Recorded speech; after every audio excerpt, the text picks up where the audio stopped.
This is Dr. Wendy Widder in her teaching on the book of Daniel. This is session number 1, Introduction to Daniel.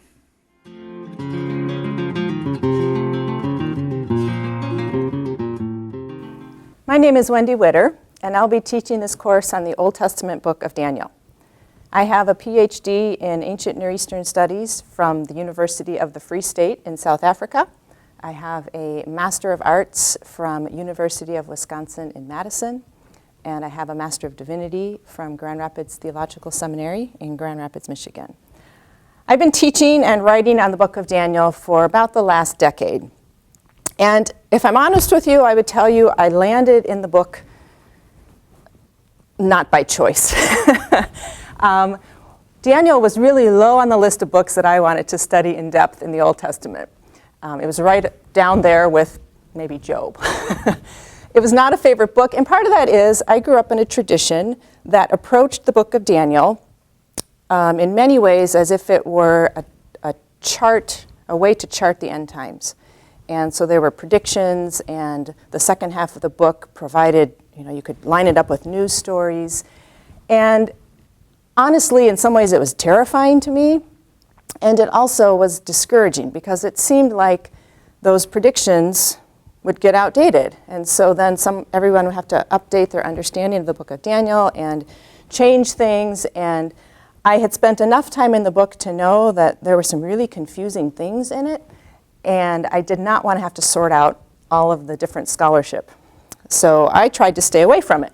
But at a time in my life when I needed things on my resume and I needed a little bit of cash, I was offered the opportunity to teach a 2-week intensive course on Daniel. So of course I said I'd love to. And I dug into the commentaries and spent a very intense several weeks preparing to teach that course. And what I discovered, to my delight, is that the book is not what I thought. Rather than a map for the future, the book offers encouragement for today. And it was encouragement that I found I needed, and I found encouragement that was much more relevant to people I taught, whether they be in a classroom or in the pew. It was a book that mattered for today. And to me, that was very exciting. So I'm excited about this book. I've spent a lot of time in it, and I'm excited to share with you some of the things that I think it is bringing to us when we come to the book, words of encouragement.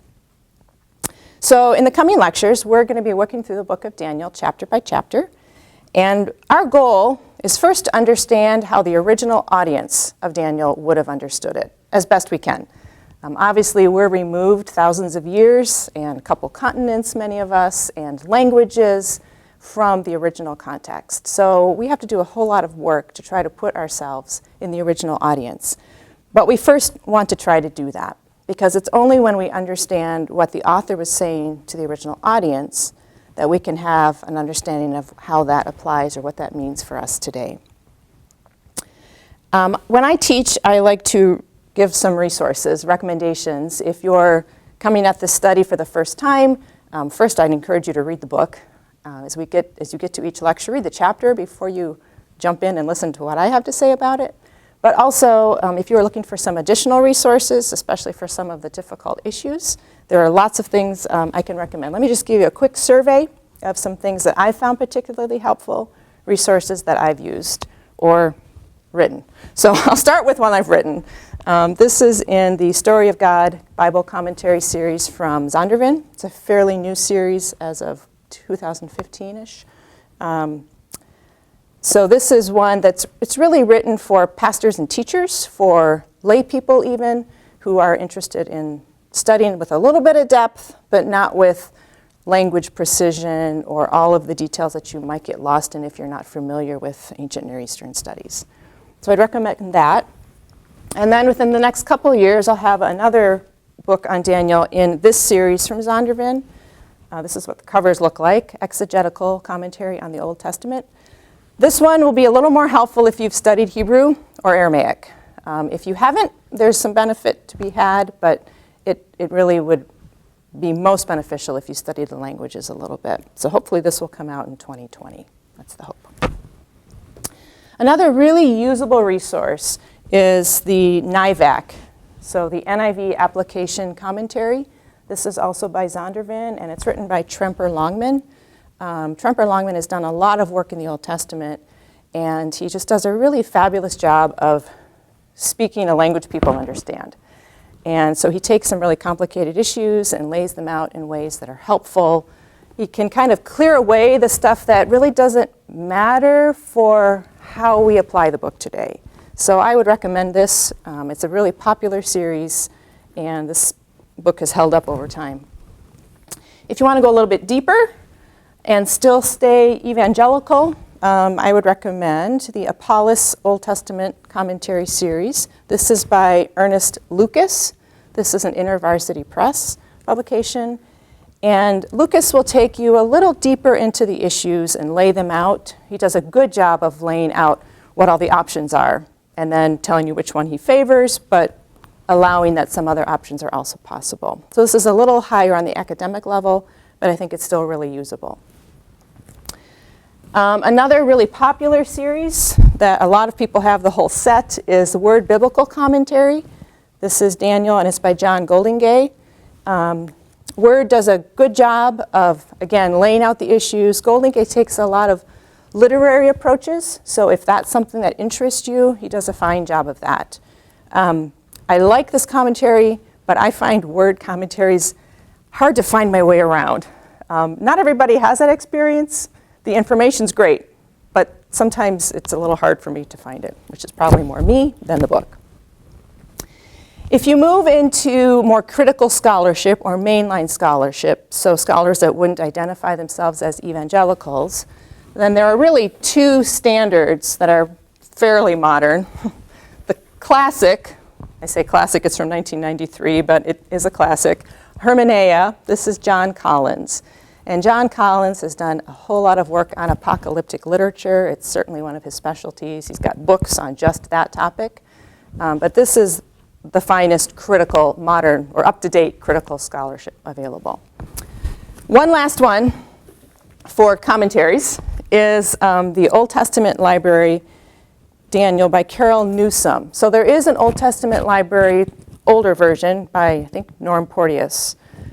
This one came out in 2014, so it's updated, different author, and this is a really helpful resource too, but again, it's more of the critical approach, different view of Scripture than I would have and than evangelicals would have, but very helpful for the scholarship on Daniel. If you are a pastor or a teacher and you really just want to get through all the details, but how do I apply this? How do I teach this to people? There are some excellent resources for that too. Brian Chappell does fabulous books for pastors, and he has a series. This is The Gospel According to Daniel, a Christ-centered approach. This is Baker. And he goes through the book, but he does his homework, but he also helps you really see how to apply it, how to preach it. More explicitly about preaching is Sidney Griedenau's Foundations for Expository Sermons, Preaching Christ from Daniel. This is an Erdman's. And it also is very helpful for, I have to preach Daniel. What do I do? Just knowing all the scholarship and all the options doesn't help me. How do I preach it? One last book. When we get to the second half of Daniel, we are going to enter some very difficult foreign waters, apocalyptic literature. And it is hard. And one of the hardest things about it, I think, in Daniel is that the last two chapters especially take us through a time in Israel's history that is unfamiliar to a lot of us. So the Second Temple period. We'll talk a lot more about that later, but it's a really convoluted, confusing history full of names of people we don't know, we don't remember, places we're not familiar with, and you get lost. So the best resource, most readable resource I've found for just getting through the history of the intertestamental or the Second Temple period, whatever you want to call it, is by Anthony Tomasino. It's called Judaism Before Jesus, The Events and Ideas That Shaped the New Testament World. This was by IVP, InterVarsity Press. Once upon a time, it was out of print. I'm not sure if it's back, but you can find anything on the internet, so I'm sure it's out there. This is just a really readable, wonderful resource on the history. So I will try to refer to authors and books that I've used as I go, but that just gives you some other places to study if you're interested in going farther and deeper in the book of Daniel. In the rest of this first lecture, what I'd like to do is overview the issues that are related to studying the book. And then I also want to look at how the book of Daniel fits in the Old Testament timeline, the chronology of the Jews, and the overall story of the Bible. So we'll be looking at a timeline, and we'll be looking at issues. So Daniel is really a unique book in the Old Testament. In English Bibles, it falls after Isaiah, Jeremiah, Ezekiel, Daniel. It's one of the major prophets. It's 12 chapters long, but it's really unique. It's not a prophetic book like the other prophets. It has narrative stories in it. Daniel in the lion's den, that doesn't sound like a prophecy. Shadrach, Meshach, and Abednego, that doesn't sound like a prophecy either. So it has these really unique stories that are very memorable and even entertaining, but yet it's supposed to be a prophetic book. So it has two really distinct sections. The first half are these narrative stories. The second half are these wild and wacky visions.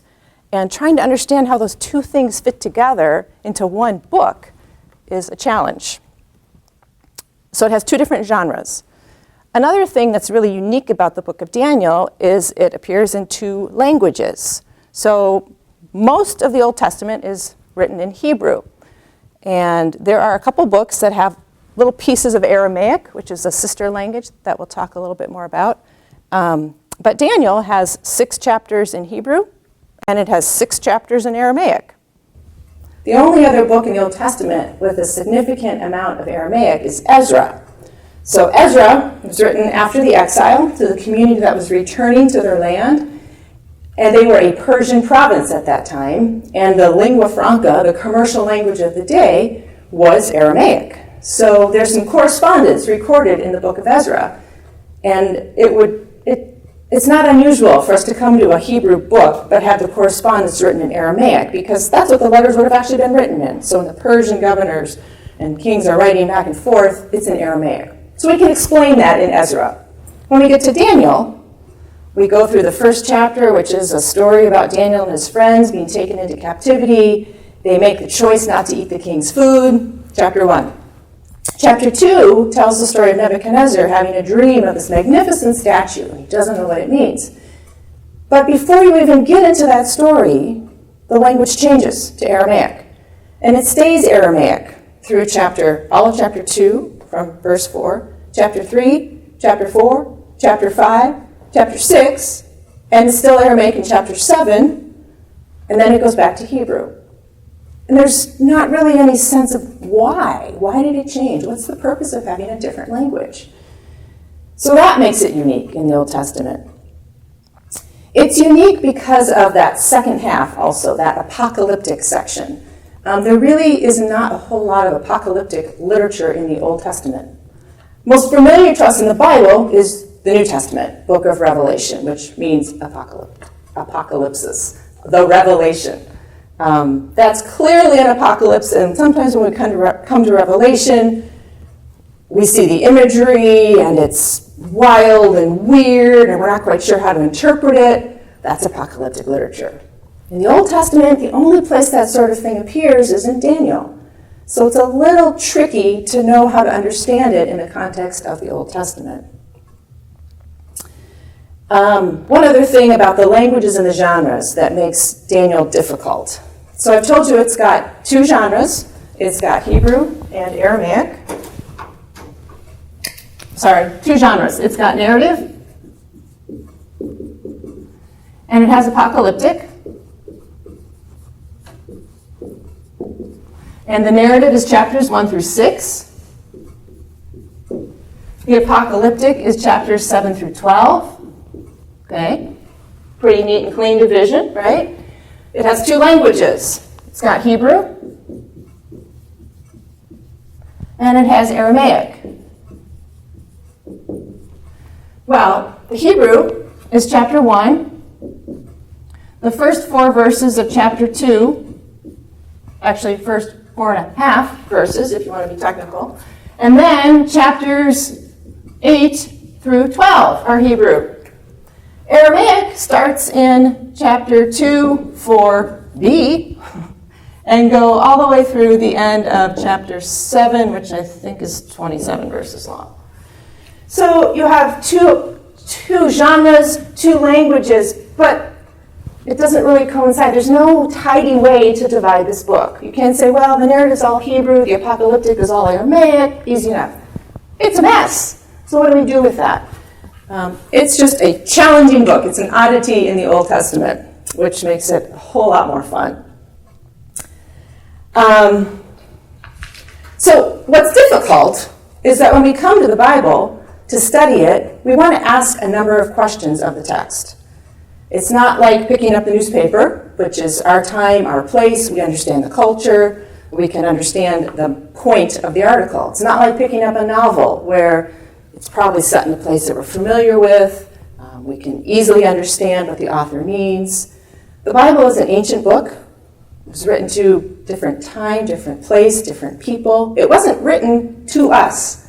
John Walton, Old Testament scholar at Wheaton, loves to say the Bible wasn't written to us, but it was written for us. So the trick or the task of studying the Bible is to understand what it said to its original audience. But what is that relevance for us today? So when we come to this ancient literature, there are a number of questions you want to ask. And this is true no matter what you're studying in the Bible. You want to ask, who wrote it? So who's the author? And for some books in the Bible, that's really clear. I, Paul, to the church at whatever. Paul wrote it. And there are arguments about whether that's credible, whether that's true, but that's beside the point. The book claims to have been written by Paul. Okay? In the Old Testament, we have a bunch of prophets. Isaiah. These are the visions that appear to Isaiah, son of Amos. So lots of times the author's clear, lots of times it's not. And that's actually very true in the Old Testament, where the books are, for all purposes, anonymous. There might be tradition about who wrote it, but the book itself never claims that. So who's the author? Well, Daniel maybe? In the second half of the book, that's fairly easy to defend. It says, I, Daniel, had visions and saw this, so it's written as if Daniel's telling you the story. The first half of the book makes no claim for authorship. There are stories about Daniel, but it doesn't say that Daniel wrote them. So author, we don't really know. Date. When was the book written? In the book of Daniel, this is a huge issue, and I'm going to make you wait until the next lecture to tell you what kind of huge issue that is. Sometimes in biblical books, we have a good sense of when a book was written based on events it foretells or things that have already happened. So, well, it didn't happen back here because they talk about this event, so it has to at least be here. So you can sort of situate it historically based on what the book says. And that's how you date a biblical book, although you can't always do it. So author, date, genre. Genre is a really important question. Genre just means kind of writing. What kind of writing is this? Is it narrative? Is it a story? Well, we understand stories differently. Is it prophecy? We understand prophecy differently. Is it genealogy? Genre dictates how we read something, how we understand it. Well, the book of Daniel has two different ones, and one of them is really strange, so we're not always sure how to interpret that. Who was the audience? Who was the original recipient of this book? And what was their setting? What's the historical context that maybe this author is addressing through the writing? And what's the purpose? Why did they write this book? Those are all questions that when you come to a biblical passage or biblical book, you want to at least ask. You may not be able to answer all of them, but you want to ask the question and see how close you can get to an answer. Daniel is one of the most debated books with respect to almost all of these categories.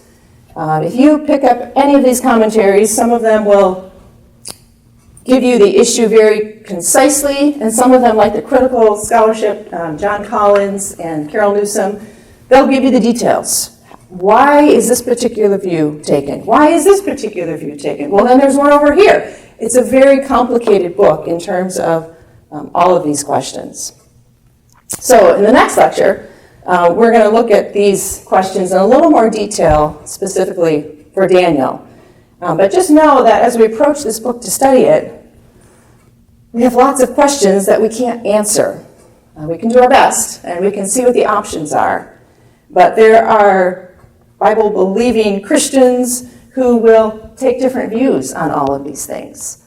There are critical scholars who will even take different views on some of them. So it's a problem with Daniel. It makes Daniel a challenge to study. So that's all I want to do in terms of those questions. What I want to spend the rest of this class doing is situating the book of Daniel in the story of the Bible, in the story of the Old Testament, in Israel's story, and even go a little beyond where the Old Testament ends. So, let's see, the best way to do this. I like to use a timeline. I tend to be a visual learner. My marker will hold out. So what we have here is the story of the Bible, and a little beyond, and a little interlude that's not recorded in the Bible. So the Bible starts in the book of Genesis with the story of creation. And I'm not going to try to put a date on that. We'll just let the arrow go that way, and whatever your view on creation is, you just fill the date in. So it starts in Genesis, creation of the world. And then it takes us through the story of how the world becomes so corrupt and so evil that God gets to a point where he starts over. And that's the story of the flood. Well, things go downhill after the flood. And Noah's descendants do no better than Noah did and his predecessors.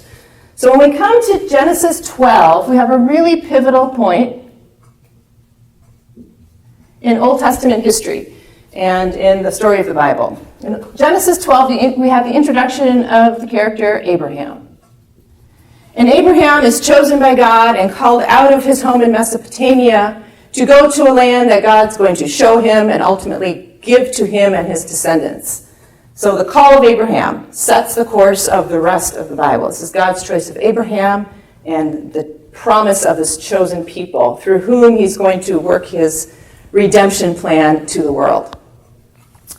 Well, Abraham's descendants don't really occupy this land. They don't own the land. It's not theirs, a few bits and pieces here and there, but they don't own the land. And ultimately, by the end of the book of Genesis, they're not even in the land. They've been taken down to Egypt because there's a famine in the land and there's food in Egypt. And God was gracious enough to prepare the way for them to Egypt. A few years earlier, he sent Joseph down. Not the best way to get sent down. He went down in shekels, sold by his brothers. But God used Joseph's situation to raise him to a place of power in Egypt, such that when his people back in the land of Israel were hungry, they could come to Egypt, and God had provided for their salvation. Well, things turn bad in Egypt, and the people are made slaves. And Pharaoh who did not know Joseph, did not know the whole story of how they got there and what they were doing, didn't like the Jews. He didn't like the Hebrews at that point. He was threatened by them. And so he makes them captive. And they are captive in Egypt, and they suffer oppression and slavery, and they cry out for a deliverer, and God raises up Moses. And Moses ultimately brings the people out of Egypt in what is called the Exodus. The event of the Exodus is the bringing out, and it's recounted in the book of Exodus. And there are different views on the date for that, anywhere from about 1400 BC to 1200, a little beyond BC. We're not going to go into that. We'll just put those roughly as the dates for the Exodus. God brings his people out, takes them through the wilderness, and ultimately brings them to the Promised Land. They come to the Promised Land under Joshua, and God gives them the land. In the book of Joshua, you have the story of how they are, I'd say how they take the land, but it's really how they are given the land, because God does it. They are not powerful enough to do it. God is the one who gives them the land. And the people settle in the land, and they get a little too comfortable in the land. And they had not destroyed all the people that God had told them to destroy. They had not totally occupied the land. So they still had some neighbors with idolatrous practices. And so they got a little too comfortable. And rather than living the way God wanted them to live in the land, they really became more like the Canaanites in the land. Some authors have called this the Canaanization of the Israelites. Rather than setting themselves apart as God's unique people, living under the covenant he had given them through Moses, they become more like the Canaanites. And when you get to the book of Judges, you have the really sordid account of how God's people became more like the Canaanites than God's people. They see all the practices of their neighbors and they adopt them as their own. They're worshiping other gods, they're making sacrifices to other gods. There's some really horrible stories in the book of Judges that you can go read another time and see how they really did not live according to the covenant. By the end of the book of Judges, things in Israel are a moral mess. It's just a chaotic mess. And they cry out for a king. They want a king like their neighbors had. And so in the books of Samuel, God raises up for them a king. First king is Saul, who does not do well, and he's rejected by God. The second king is David, and David becomes the example of what God wants in a king. He's a man after God's own heart, and God promises to David a dynasty that will live forever. Everlasting righteousness will ultimately be brought in through the line of David. David's son Solomon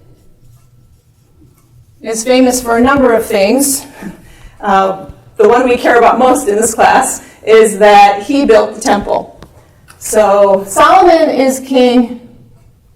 Well, let's put David on here first. David's king in about 1,000, just going with round numbers here.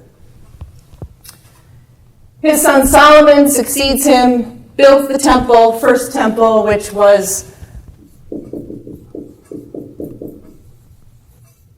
a dwelling place for God, but God made it very clear he didn't need a place to dwell. It really was the place where the people could come meet with God, where they could worship God in a place that was holy and set apart for him. So Solomon does lots of good in his reign, but he also does lots of bad. More sordid stories you can find in the Bible. When he dies, his kingdom passes to his son Rehoboam.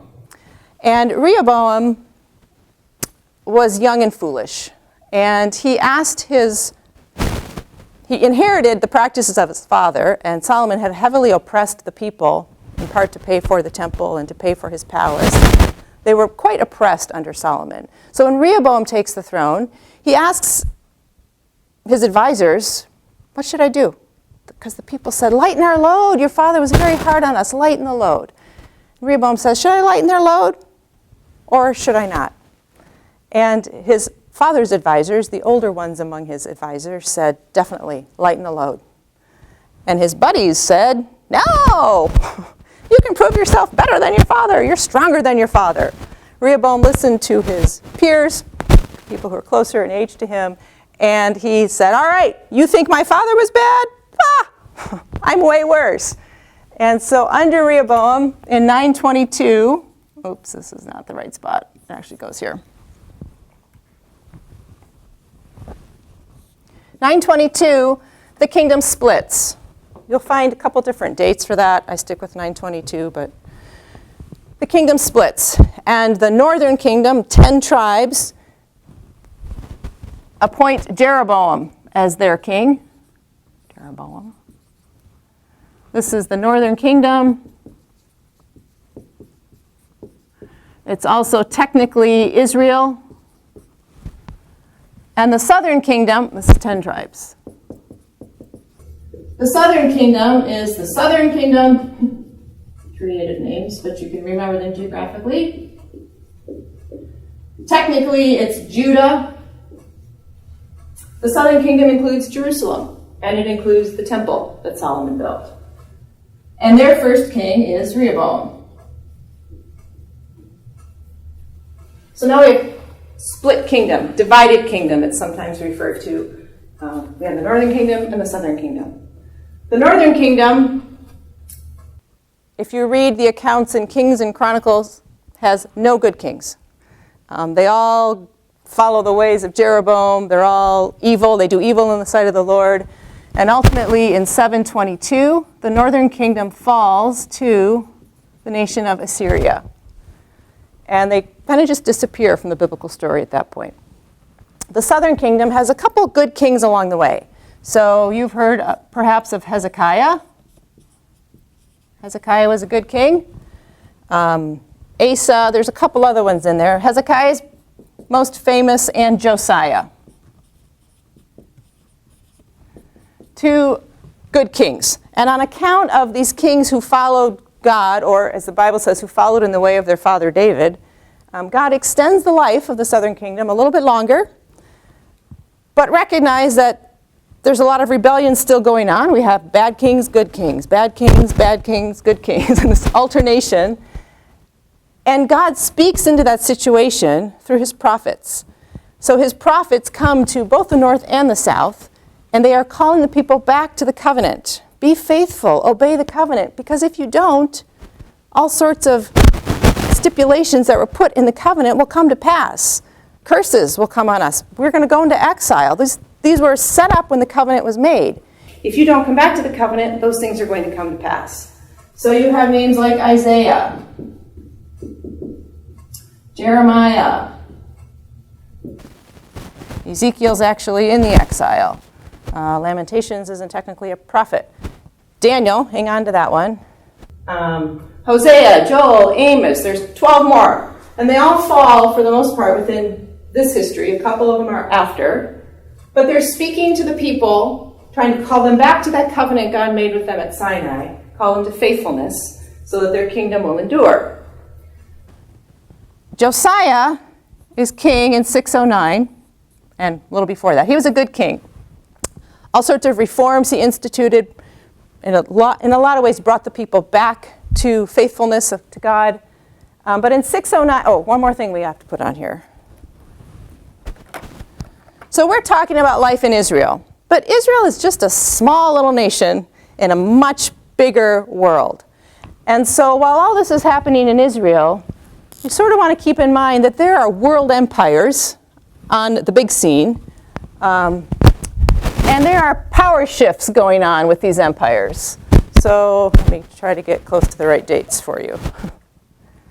So we have Assyria as the world power in these early years of the divided monarchy. Assyria is the one to whom the northern kingdom will fall. But in about 612, Assyria falls to Babylon. 612 is when the city of Nineveh, most famous because of Jonah, fell to Assyria. It was the capital, Nineveh is the capital of Assyria. It fell to Babylon. So Babylon becomes the world power at this point. And they stay in power until about 539, right about here. And then the scene will shift to Persia as a world power. And Persia will be succeeded by Greece, Alexander specifically, which is going to put us down at, get the right dates, 332. We're going to shift to Greece, the Hellenistic Era. Rome shows up right about here,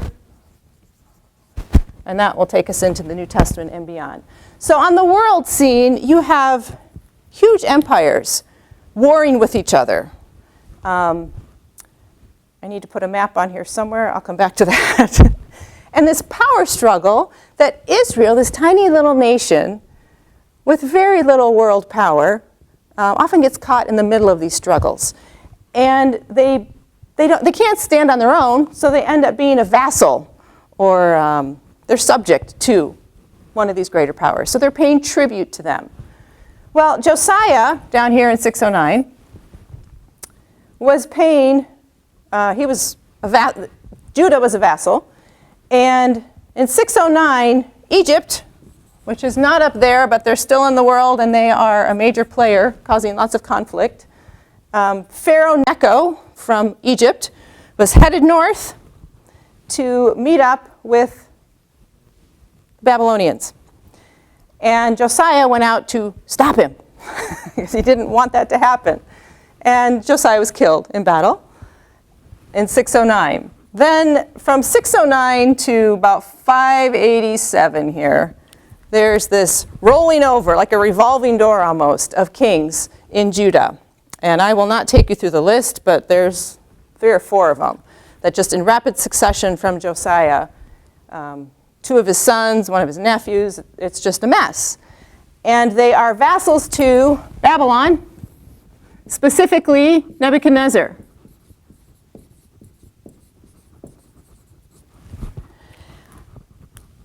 And they don't necessarily like being vassals, and some of these kings will fight back and rebel a little more than others. Finally, Nebuchadnezzar had it in 587. He'd had it with rebellious Judean kings. So in 587, he comes and Jerusalem falls. The temple is burned, and the people go into exile. That's what this divot is.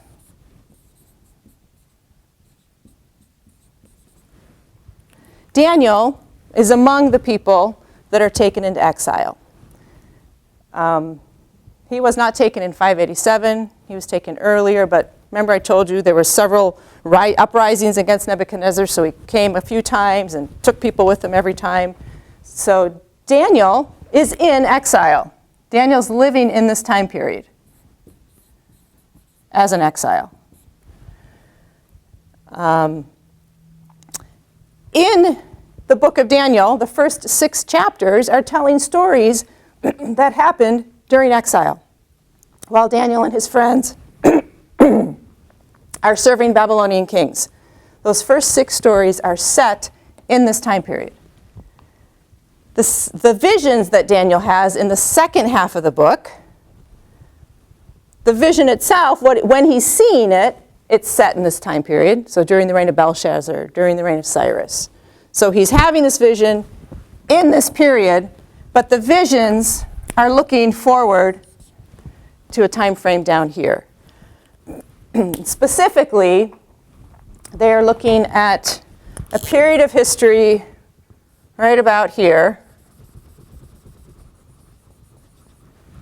and a famous, at least famous to people who study the Bible, Antiochus the Fourth, Epiphanes, was a Seleucid, hang on, I'll explain this in a minute, Seleucid king who made the restored Judah, made their life miserable. So, hang on to that, I'll come back to that in a minute. 539, the people in exile are allowed to return under Cyrus the Persian. He allows captive peoples to return to their lands. He even gives them some funds to rebuild temples. So the people return in 539. They rebuild their temple. In 515, there's a dedication of that new temple. So we call that the Second Temple. And helpfully, from the time of this Second Temple until 70 AD,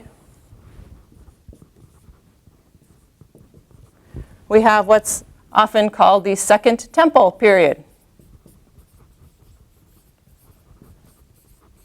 This is the period in which the Second Temple is standing.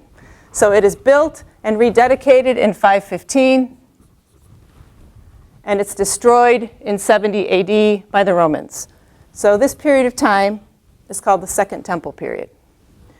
Another time frame that falls within here that's you sometimes hear thrown around is the Intertestamental Period. And what we mean by that is the period of time between when the Old Testament ends, the New Testament begins. So, like I said, books are hard to date, but Malachi, which is the last book in the Old Testament, we're just going to say roughly 450. That's Malachi. The book of Matthew is recounting Jesus' birth and on. So we're just going to roughly say right about here. the book of Matthew. So this period of time is called the Intertestamental Period. Testamental.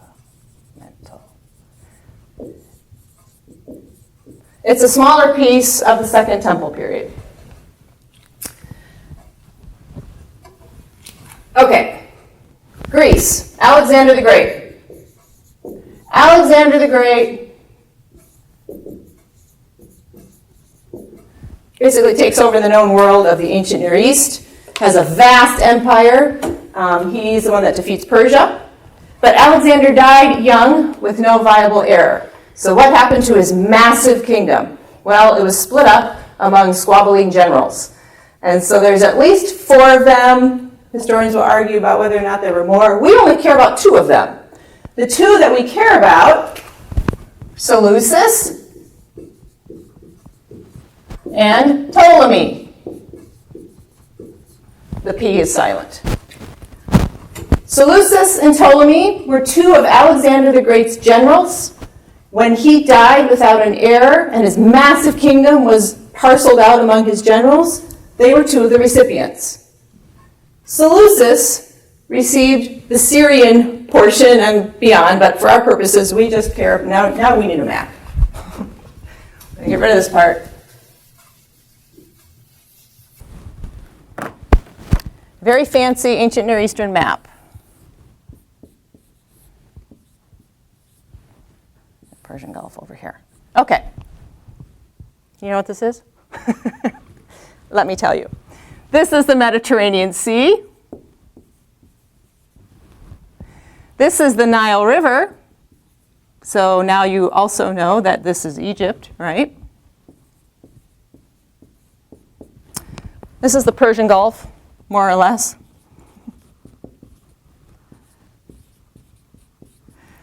We have Sinai Peninsula, which we're not going to bother with, but it's over here. This is the Jordan River, which runs between the Sea of Galilee and the Dead Sea. That's that. So now you also know that this is the land of Israel, right? If you haven't tracked down or Googled a map yet, you probably should. Egypt, the land of Israel. Over here, yeah, this really is out of proportion, but anyway. Over here is Babylon and Persia, et cetera, et cetera. Seleucus, Alexander's successor, we need a new color, blue. Seleucus gets this territory. Ptolemy gets this territory. Can you see the problem? These are 2 generals, 2 of at least 4, who are forever sparring over territory. They all want more territory. Seleucus is up here in Syria. Ptolemy is down here in Egypt. Well, good grief, who's right between them? Israel. So Israel is often called the land between. This is why. They are stuck between power struggles in the ancient Near East. Egypt, Babylon, Persia. Farther back in history, you have the Hittites. You have all sorts of great empires struggling for territory and power. And they're always traipsing through Israel. Israel is the land between. So in the aftermath of Alexander the Great, we have Seleucus and Ptolemy. In this period of time, we've got a whole lot of fighting going on over this territory. And so during this time period, Judah finds itself kind of tossed back and forth. So sometimes they're subject to Seleucid kings. Sometimes they're subject to Ptolemaic kings. It goes back and forth. And things are never very good. They are never independent. They are always subject to one of these other kings. So, this is Seleucus up here. Oops, Seleucus. His most famous successor for our purposes in the study of Daniel is Antiochus the Fourth. So Antiochus the Fourth will be the Seleucid king in about we'll just say 170, just to keep things round and easy. 170 BC, and he wants Egypt. He wants Egyptian land. So there are continual struggles between Antiochus the Fourth trying to get more territory. He has to traipse through Israel, and there's power struggles. There are people in Israel who are pro-Seleucid, and others say no, pro-Ptolemy. So you have factions in Israel, and then you have these sparring nations. It's a mess. So at one point in this history, Antiochus the Fourth is defeated in Egypt. We'll come back to this much later. And if you're very interested, this is the book that you care about. This will tell you all the details. Antiochus the Fourth goes down to Egypt, and he's humiliated in an embarrassing defeat. And on his way back, he vents his anger on the Jews in Jerusalem. And in the course of those events, he has his troops desecrate the temple. They offer pigs on the altar. They set up statues of Greek gods. Basically, they defile the temple to such a point that it can't be used anymore. And that happens in 167. So in 167, the temple's defiled, can't be used.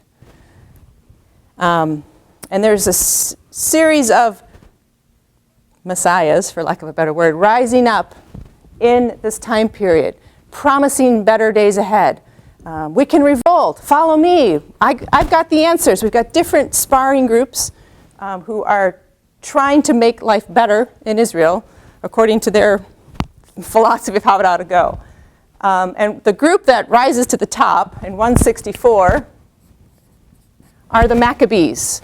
Hasmoneans, they go by several names, so it's the Hasmonean dynasty. Eldest son, known as the Hammer, but Maccabees is the name you want to remember. Hasmoneans, Maccabees. And in 164, they've gained enough power to revolt, to claim the temple back, to rededicate it. And in December of 164, they rededicate the purified temple in an 8-day festival that is still celebrated by Jews every year. It's Hanukkah. So that's what that event is tied back to. This restoration of the temple under the Maccabees, the Maccabean revolt. That's 164. Okay, this is a whole lot of history, and you're saying, we're just studying the book of Daniel. How'd you get so lost? Well, Daniel's visions are seeing this. Now, they might be seeing more too, but for sure, they're seeing a lot of these events. And so Daniel sees these visions, and he writes them down, and we have this record of this horror that's ahead. These are people just getting out of exile. They just left horror behind. And Daniel has visions of greater horror to come. So that's a crash course in history of how the book of Daniel, which falls in this time period, tells events that happen in that time period, but also casts visions of the future that primarily fall in this period. Okay, that was a lot of history, but I think it helps orient us to where the book of Daniel fits in terms of the Bible, in terms of that story, and even in terms of some ancient history. So I think we will end this lecture there, and we'll come back and look at some of those interpretive questions with more detail.